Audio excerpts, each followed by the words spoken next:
Phil, before we wrap up, we were just talking, Don and I, before we went on. I know you did a piece on Ernie Harwell in one of your columns recently. We just want to know, do you know how he's doing? Or have you talked to him? You know, it's minute to minute, day to day kind of thing. He's gravely ill. I'm not even sure he's conscious. But what a guy! Oh, what a guy! I put him right. You know, they used to. Well, they still do.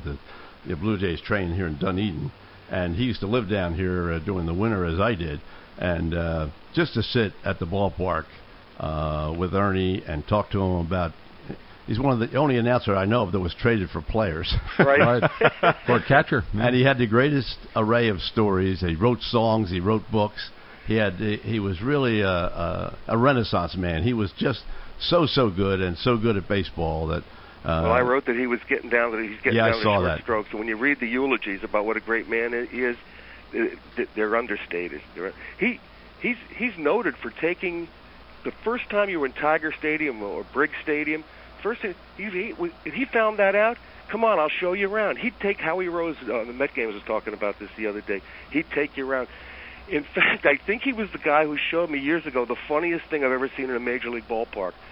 The visitors' clubhouse in Old Tiger Stadium had a sign on it. It was a stenciled sign, and it read, "Visitors Clubhouse, no visitors."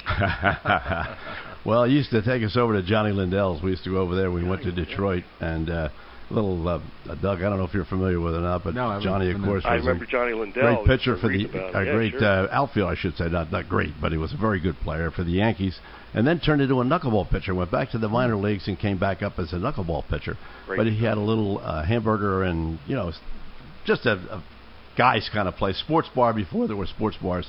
It was called Johnny Lindell's in Detroit. It was one of the great places that you wanted to go, and it's like going to Shannon's in Mike Shannon's place in St. Louis. And well, that's like when people talk about Toots Shore. Right. Toots Shore, that might have been the first sports bar in New York. You're exactly right. And as Phil Linz and Mickey Mantle and Yogi and the rest of them know all about Toots Shore. Toots Shore for years, just to throw a story out, doesn't really mean anything, but I used to work in Deal as a kid. Deal, New Jersey. Yeah, 15, 16, 17, I worked at Deal. About 5 minutes from where I'm standing. Yeah, Deal Casino. I used to work down there and lifeguarded and so forth and so on, and Toots was a member there. And what a character! I mean, what stories that he would tell. And Jackie Gleason and him were good friends. Oh, right? They were very good friends. They were very good friends. And Toots Shore, his original bar was probably the best. The second one didn't really turn out to be quite as good as his original bar. But the funny thing was, Phil, before I let you chat a little bit about this. In those days, DiMaggio, Mantle, I don't care what era you're talking about. I say up until the last 10 years ago, no matter how big a celebrity you were, you could go in, have dinner, have a drink, and that was it. Now, you can't go anywhere that somebody wants to write something bad. Right. Well, I shouldn't say right. That's no. It usually starts there. Yeah. and it's a shame. I mean, guys are doing things they never did before. That's true. I mean, they're getting arrested for crimes of violence. I'm sure domestic violence existed many years ago, and it was sequestered and closeted. But now you're getting guys carrying guns. And these are the biggest people in the world too. The guy's 6'8", 310. He needs a gun. Well, you think they would? I need a gun. You think they would have learned what happened in Washington? And now, what was it? 3 weeks ago, guy gets on the plane.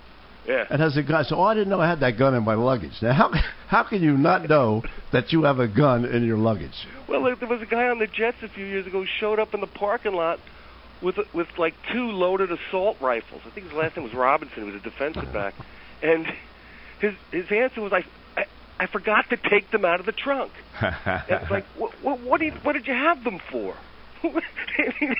They were assault rifles. This is not for sport. It's not for skeet. It's not for hunting. Right.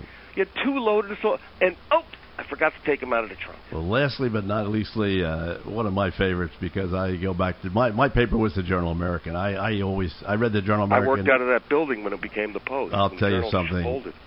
They were the first ones that had the machine gun page on Monday. Every time you went 210 South Street. Exactly right. Every time you went to you saw a Giant game or you saw a fight, Monday or Sunday, whatever it might be, they had the machine gun camera, full page of all the highlights. It was magnificent. Of course, Bill Corum, who later became the colonel of the Kentucky Derby, one of the greatest writers of all time, and also did the Friday night fights with Don Dunphy every Friday night. And so lastly but not leastly, the Merriweather fight last night. So many people don't really care about boxing anymore. I still do, and I thought that the Merriweather Mosley fight last night was a really well executed fight. I know Mayweather won. Was it a decision? Yeah, it was unanimous. 12 round, right? Yeah, 12 rounds, unanimous decision, and it started out that it was really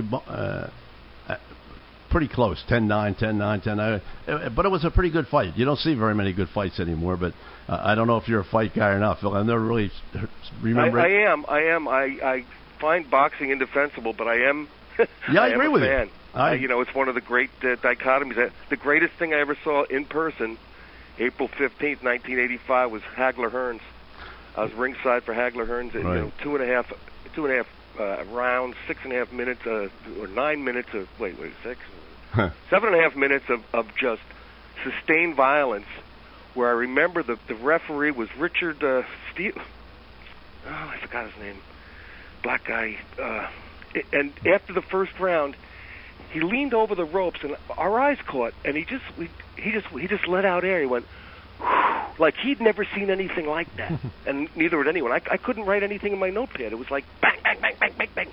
Well, I'll tell you, John Condon at the Garden Fight Nights, where he was just an individual. You talk about Bob Shepard, yeah, the way Bob Shepard was with the Yankees, but Condon was, he was that way at Madison Square Garden. I mean, he was unbelievable, and I was there for the Fraser because Joe Fraser, the whole Joe Fraser camp was from Philly, and right. And I started with Joe from the early days, and followed them all the way up. And I saw the Fraser Muhammad Ali fights, and it was just something. I loved boxing, and it was just one of those. Gypsy Joe Harris, and people can't believe this, but Gypsy Joe Harris fought 20-some fights at the Arena Plus in Philly, and he only had one eye. It was against a lot of fight. Oh my goodness! It was against a lot of fight with one eye. You had to, had to take the eye test, Gypsy.